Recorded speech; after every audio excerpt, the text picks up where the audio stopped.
Estamos de regreso. Vamos a debatir ahora el cuarto gran tema. Es un tema grande. En realidad son tres temas en uno. Infraestructura, desarrollo regional y descentralización. Empezamos entonces y de acuerdo al sorteo tiene la primera intervención el señor Andrés Alencastre de Perú Libre. Por 3 minutos. Gracias. Anchata napaykuykichisj Perú suyu Huayquipanaykuna. Efectivamente, voy a invertir el orden que se ha establecido en este bloque. Empezaré hablando de la descentralización. Un país sumamente diverso, con miles de años de cultura, con una ocupación impresionantemente en todos los rincones de la costa, la sierra y la selva. Un país de montañas, un país de cuencas, un país de microcuencas, con una actividad productiva de años que no ha sido reconocida como tal. Todas las políticas públicas que se han mantenido hasta ahora han sido sectoriales, de arriba hacia abajo y como si fuera de afuera hacia adentro. Todo lo que he escuchado ha sido, voy a hacerlo. Por eso se ha gestado este tema de los beneficiarios de los programas de atención pública, cuando nosotros estamos pidiendo que más bien sean esos pueblos de organización territorial a lo largo y ancho del país, sean reconocidos como unidades territoriales de gestión de la producción, y así tendrían que ser y reconocerse como tales. Y por lo tanto, si eso es así, si esa megadiversidad de ocupación es así, el país tiene que ser descentralizado. Pero como somos un país multicultural, tremendamente multiétnico, con distintas lenguas, tenemos muchas naciones que están efervesciendo y que tienen un sentimiento de pertenencia y que tienen que irse agrupando por ese reconocimiento que el Estado hace para que pudieran ellos tener. Ahora no son reconocidos. Hay 7.000 comunidades campesinas y 7.000 y tantas comunidades amazónicas, pero hay 38.000 pueblitos y eso es lo importante. Entonces, ese sentimiento de pertenencia regional, tenemos macro sur, macro norte, nororiente, suroriente y el centro, pero no son reconocidos en ninguna de las políticas vienen de arriba hacia abajo.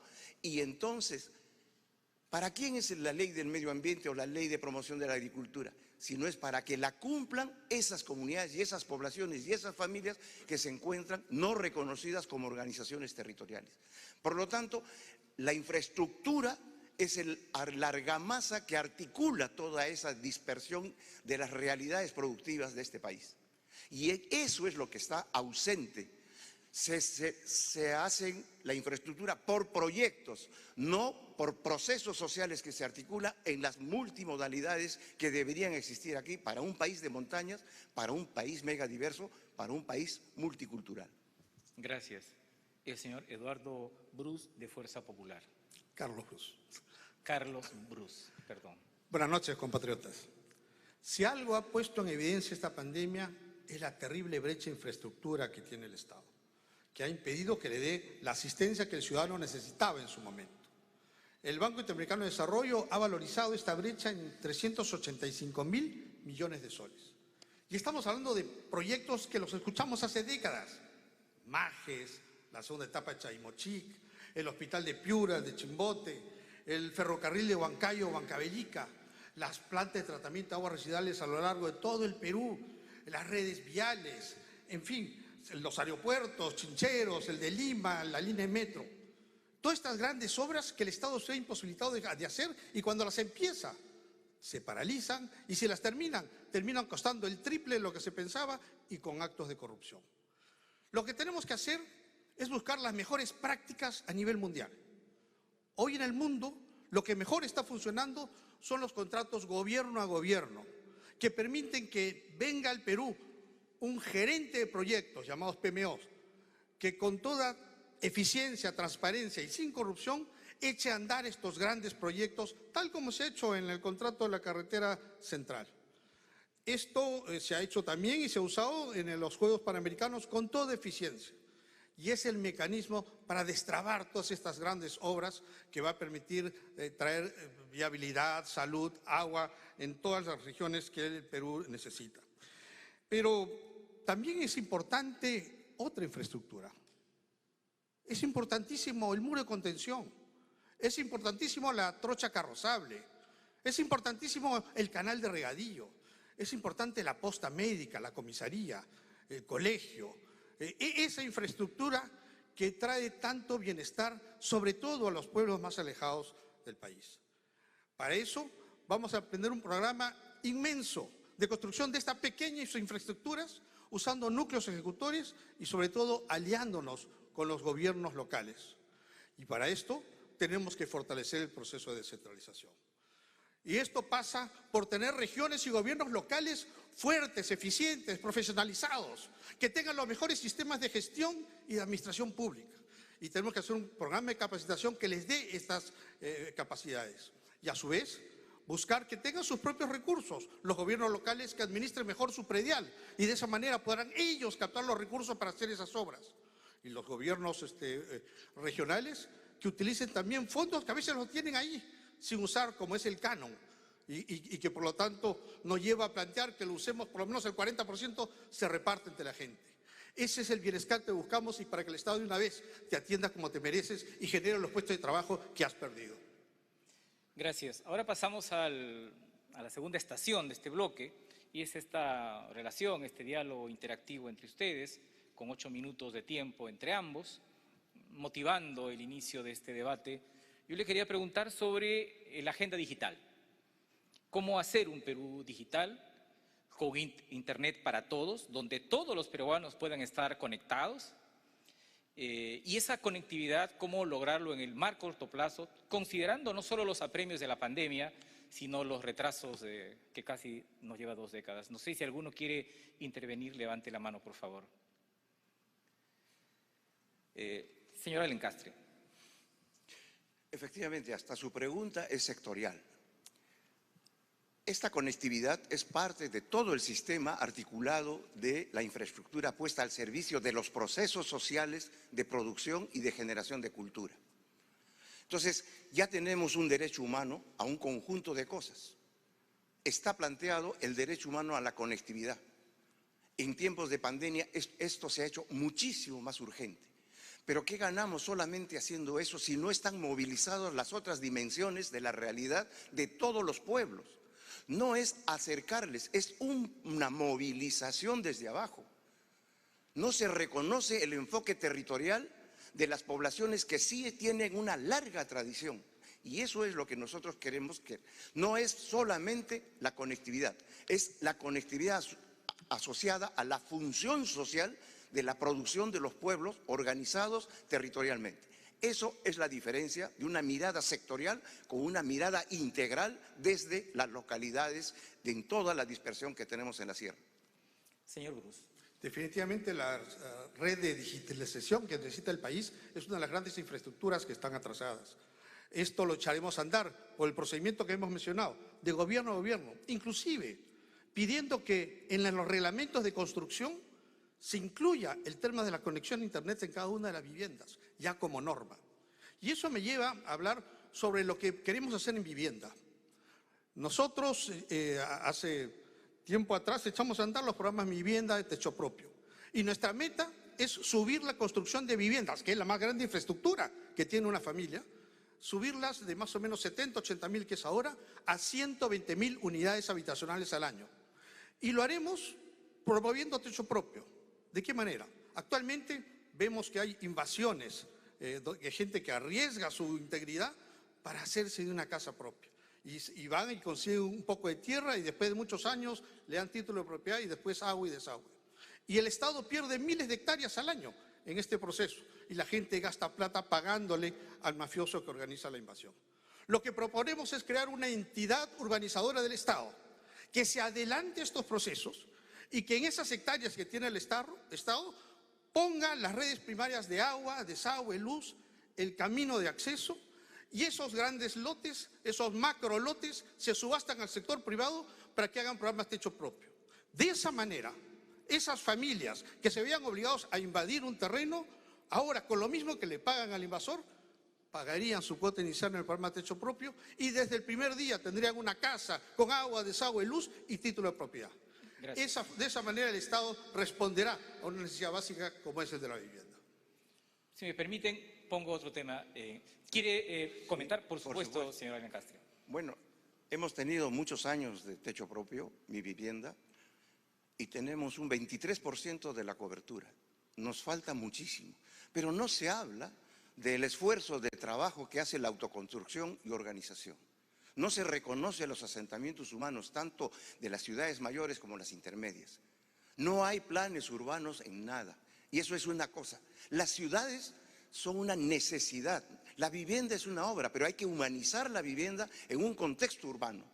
No se trata de dar. Ellos tienen brazos para autoconstruir y el Estado tiene la responsabilidad de prestar las condiciones necesarias para habilitar esas potencialidades en la diversidad de sitios. En este momento, con solamente un año de movilización completa y con los mismos recursos, otra sería la realidad que tendríamos. Gracias. Por supuesto. Bueno, me alegro que hayamos escuchado algo, una propuesta de Perú Libre con respecto al tema de la vivienda, porque yo tengo aquí su plan de gobierno que ellos han presentado al Jurado Nacional de Elecciones y el capítulo de vivienda social es este. No hay nada. No hay una sola palabra de vivienda. La palabra vivienda no está escrita en este plan de gobierno. Es decir, no consideran importante dónde vive la gente y hablar que el futuro de la vivienda pasa por la autoconstrucción. Bueno, ahí sí van a pasar generaciones de gente que va a seguir invadiendo, porque la autoconstrucción significa invadir. Nosotros no ofrecemos invadir, nosotros le ofrecemos a esa gente su casa de techo propio, que es lo que se merece.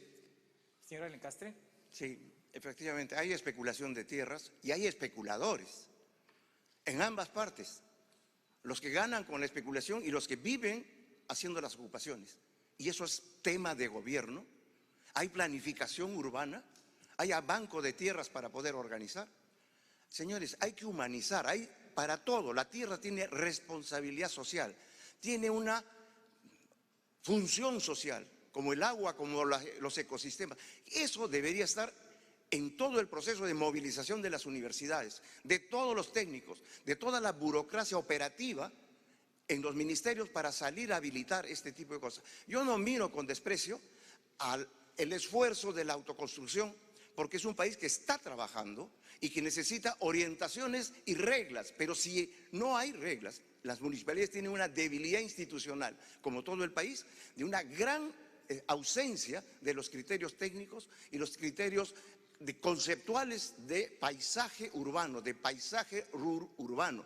Y eso no se hace con darle casa, se trata de movilizar y ver la casa dentro de contextos urbanos y dentro de funcionalidades urbanas. Gracias. Y eso es lo que quisiera escuchar, porque tampoco eso está en ese documento que han presentado. ¿Me permitirían poner un tema que vinculado al desarrollo regional, que es el asunto de la agricultura familiar y el desarrollo regional? Tenemos poblaciones rurales abandonadas, excluidas y que se expresan de distinto modo. ¿Qué hacer en esta relación tan compleja entre infraestructura, desarrollo regional y descentralización con el Perú rural, la agricultura familiar, las compras familiares, las carreteras a los pueblos, la mejora del producto, salud, educación? Eso es parte del desarrollo regional. Tenemos pocos segundos, señor Bruce. Indudablemente el Perú necesita una integración y la infraestructura ayuda a eso. Para eso son las vías que permiten este intercambio y salida de productos. Pero yo quiero referirme a algo que es importantísimo para la gente, el tema del agua y saneamiento. En el año 1980, después de 11 años de un gobierno militar de izquierda, la cobertura de agua en el Perú era de solo 39%. 39%. Hoy, después de décadas de estabilidad macroeconómica, que el Estado ha tenido recursos, la cobertura de agua es del 90% y en zonas urbanas es del 94%. Es verdad que hay más de 3 millones de peruanos que no tienen agua y más de 7 millones que no tienen desagüe, pero se ha avanzado y la brecha de infraestructura es de 49.000 millones de soles. Nosotros proponemos cerrar esta brecha hacia el año 2030. En los próximos 5 años llegar al 96% de cobertura y que el siguiente gobierno haga el 4% restante en el 2030. Todos los peruanos tendrán agua de calidad en sus casas, agua y desagüe, que es lo que nos proponemos hacer. Y en los pocos segundos que me quedan, decirles que el tema de la infraestructura, manejado como lo proponemos, con contratos y con gerentes de proyectos eficientes, va a ser la forma más práctica de echar adelante estas obras en el Perú. Señor Alencastre. Bueno, efectivamente tenemos muchísimos proyectos de inversión que están inconclusos, están en carpeta. La idea es movilizarlos en un sistema de gestión social, Estado, empresa y organizaciones de base. Yo insisto en lo de organizaciones de base, en las organizaciones territoriales, que no escucho ni veo que eso sea importante, porque se quiere fragmentar la intervención directa. Y eso me parece que es un error para un país como el nuestro. Entonces, la idea es este conjunto de derechos que debemos nosotros respetar y mantener. La vida, la salud, la alimentación y la vivienda en... Gracias. Gracias a ambos y ahora damos pase a la pregunta del especialista para este bloque. Es un especialista, el señor Humberto Correa Cánova. Él es economista, profesor principal en Economía Regional, Investigación Económica, entre otras especialidades, en la Facultad de Economía de la Universidad Nacional de Piura. Él hará su pregunta a través del video. Muy buenas noches. El país está sometido a continuos impactos de costo creciente por fenómenos naturales que afectan el capital natural, la infraestructura, los medios de vida de la gente, limitando el crecimiento económico y bienestar en las regiones. El último fenómeno del Niño costero afectó a 13 regiones y produjo daños en la infraestructura pública por más de 8.000 millones de dólares. A más de 4 años de su ocurrencia, hay un avance de solo el 42.8% y quedando sin ejecutar a la fecha 14.670 millones de soles y sin haberse asegurado la reposición total de la infraestructura pública dañada a nivel productivo, económico y social. Ni se ha asegurado y culminado a nivel de expedientes técnicos los proyectos de soluciones integrales en quebradas, ríos y drenaje pluvial, por lo que las regiones siguen vulnerables. Se les pregunta, ¿qué plantean de ser gobierno para cumplir con los procesos de reconstrucción aún pendientes en el país y si se garantizarán los recursos económicos y mecanismos financieros necesarios para los proyectos de soluciones integrales que actualmente no lo tienen? Muchas gracias. Tiene la palabra para una respuesta de 2 minutos el señor Alencastre de Perú Libre. Gracias. Efectivamente, hace 4 años que ha sucedido el fenómeno del Niño costero y hace 14 años lo del terremoto de Pisco. Y en realidad hemos repetido los mismos errores. No ha habido reconstrucción ni ha habido cambio. El enfoque continúa siendo el mismo. No se han movilizado las poblaciones de las 19 cuencas que han estado afectadas en estos 13 departamentos. Todo es obra, no se humaniza las obras. Está lleno de poblaciones, pero no están participando de manera directa. Hay otra cosa que llega, se impone, les dice lo que hay que hacer sin consultas. Por lo tanto, esos planes integrales hay que humanizarlos. Está perfecto, toda la ingeniería está allí. Pero ¿cómo hacer para que los sistemas de siembra y cosecha de agua, los sistemas de crianza de agua más biodiversidad, más cambio climático, más gestión de riesgos a ni escala mínima? En un país de montañas todo tiene quebradas, todo tiene microcuencas, todo tiene escurrimiento. Eso falta. Y por lo tanto, la gestión social del agua y de la tierra, de las comunidades organizadas territorialmente, eso es lo que falta. Yo insisto, pero sigue repitiéndose que hay plata para invertirla que viene de afuera hacia adentro y de externos. Deben moverse las capacidades locales, de todos los sentidos, convocando a las universidades, haciendo mancomunidades regionales con responsabilidad, mancomunidades municipales, mancomunidades comunales, pero no está eso en la agenda. ¿En qué país vivimos que no se pueden movilizar este tipo de fibras, de conocimientos y de antigua cooperación como sentimientos de identidad? Eso es lo que me preocupa. Gracias. Señor Bruce, de Perú Posible. En efecto. Señor Bruce, de Fuerza Popular. Gracias. En efecto, el Estado ha tenido muchas carencias en responder, como mencionamos al inicio. Reponer toda esa infraestructura que mencionaba la persona que hizo la pregunta ha sido otro fracaso por no saber cómo abordarlo. Nosotros estamos planteando la solución, es que se hagan contratos gobierno a gobierno con gerentes de proyectos que lo hagan de manera eficiente, rápida y sin corrupción. Y eso es lo que está funcionando a nivel mundial. Eso permitiría hacer esas obras de reconstrucción lo más rápido posible y traer y reponer el bienestar que toda esa gente en las regiones se merece. Pero en el tema de la prevención es donde tenemos que trabajar. Realmente no se hacen grandes planes de desarrollo regional en el país. Se han hecho algunos que lo tienen como un libro y cuando preguntan, ¿y el plan? Ahí está el plan, pero realmente no son planes hechos adecuadamente, consensuados con la comunidad científica, la academia, los sindicatos, con todas las personas que tienen que participar ahí. Y estamos hablando de que veamos una región y que veamos cuáles son sus potencialidades, dónde van a estar sus actividades extractivas, dónde van a estar sus centros urbanos, qué actividades se van a desarrollar, va a haber turismo, dónde va a haber el medio ambiente. Y eso volcarlo en un plan que además se complemente con un plan de ordenamiento territorial y además de planes urbanos, para que cada ciudad crezca de manera ordenada y dándole calidad de vida a sus ciudadanos. Nosotros vamos a promover que todas las ciudades tengan planes urbanos adecuados, con áreas verdes, con áreas de comercio, porque es prioridad para nosotros que los peruanos tengan una mejor familia y tengan más puestos de trabajo que toda esta actividad económica va a generar. Gracias a ambos y ahora pasamos a la última estación de este bloque con intervenciones finales de 1 minuto. Tiene la palabra el señor Carlos Bruce de Fuerza Popular. Hace 19 años nos tocó crear e impulsar los programas Mi Vivienda y Techo Propio. Hoy, más de 2.800.000 peruanos viven en una casa propia gracias a esos programas.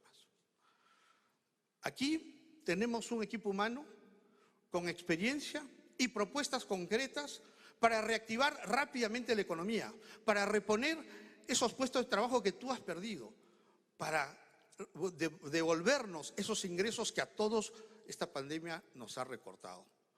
Por eso, esta noche hemos hecho estas propuestas, a diferencia del equipo que está al costado, que además muy probablemente si sale elegido el señor Castillo, ellos no van a estar en el gobierno, porque el señor Castillo lo que va a hacer es traer a los marxistas-leninistas del señor Cerrón para gobernar el país, ajeno a las propuestas y de esa manera llevarnos al caos que el Perú no se merece. Gracias. El señor Andrés Alencastre, de Perú Libre. Bueno, muchas gracias. Debo agradecer que sí se sigue sembrando el miedo, pues, ¿no? ¿Qué vamos a hacer? No hay otro argumento. Decir cifras precisas no es competencia de nosotros. Si ellos hacen 11.000, yo voy a decir 12.000. Eso no es. Yo estoy hablando de movilizar empleo temporal con criterio productivo, con criterio de ensamblar la gestión del territorio, con criterio de organizar el uso de la tierra en función de la lluvia y los ecosistemas que están allí, que nadie los mira, que ¿acaso necesitan una ley? Ya está, solamente reconocerlos en esa cartografía. Ahora nosotros, en este enfoque que tenemos territorial, con la movilización de todos los estamentos, con el reconocimiento de las fibras de trabajo, sí se puede hacer una gran campaña que todas las obras se pueden realizar en los plazos de los primer semestre. Pero bien, ha terminado este bloque, hacemos una nueva pausa y retornamos con el 5.º bloque de Seguridad Ciudadana y Orden Interno. Gracias a ambos.